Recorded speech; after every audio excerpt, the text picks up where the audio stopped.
کتاب الحج، موضوع میقات۔ حج اور عمرہ کے لیے 5 میقات ہیں، جو یہ ذوالحلیفہ، یہ اب مدینہ منورہ کے جنوب میں واقع ہے اور اس کو بئر علی بھی کہتے ہیں۔ یہ مکہ سے تقریباً 420 کلومیٹر دور ہے اور یہ مدینہ سے آنے والوں کے لیے میقات ہے۔ جحفہ، یہ مدینہ سے قریب اور مکہ سے تقریباً 186 کلومیٹر دور ہے۔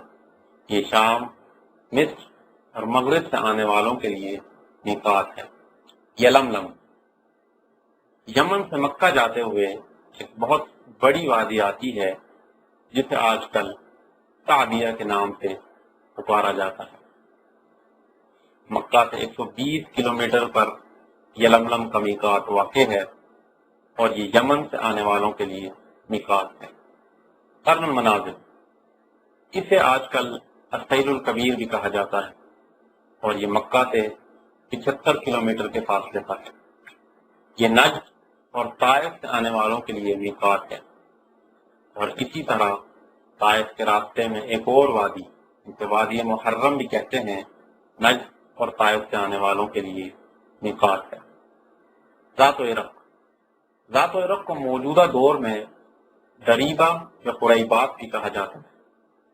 یہ مکہ کے مشرق میں تقریباً 100 کلومیٹر کے فاصلے پر واقع ہے اور آج کل بند ہے۔ یہ اہل مشرق یعنی عراق اور ایران کی طرف سے آنے والوں کے لیے میقات ہے۔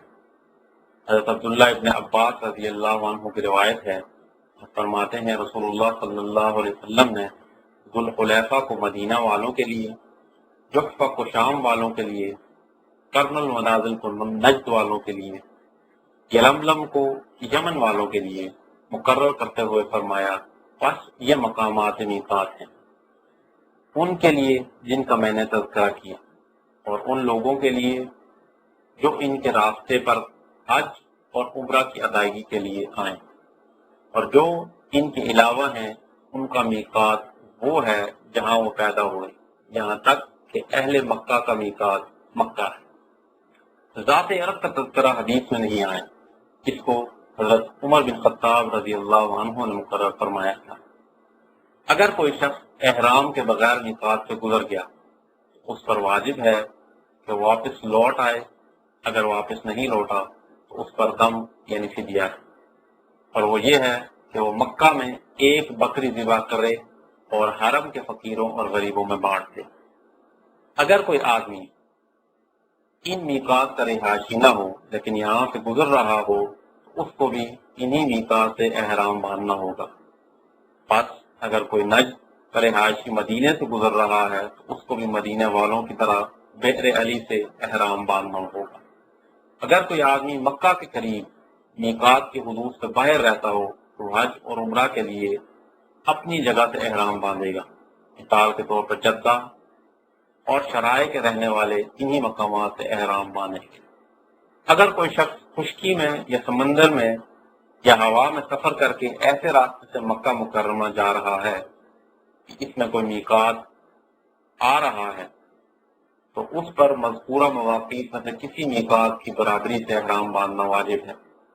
حضرت عمر فاروق رضی اللہ عنہ کہ اس قول کی وجہ سے کہ آپ نے فرمایا، بس اپنے راستے میں اپنے قریب کا کوئی میقات تلاش کرو۔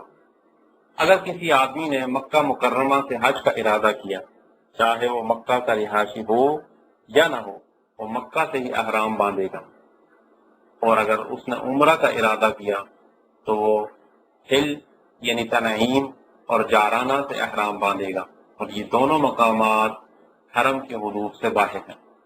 حج کے لیے میقات زمانی شوال، ذوالقعدہ اور ذی الحجہ کے پہلے 10 روز، عمرہ کے لیے میقات زمانی سارا سال ہے۔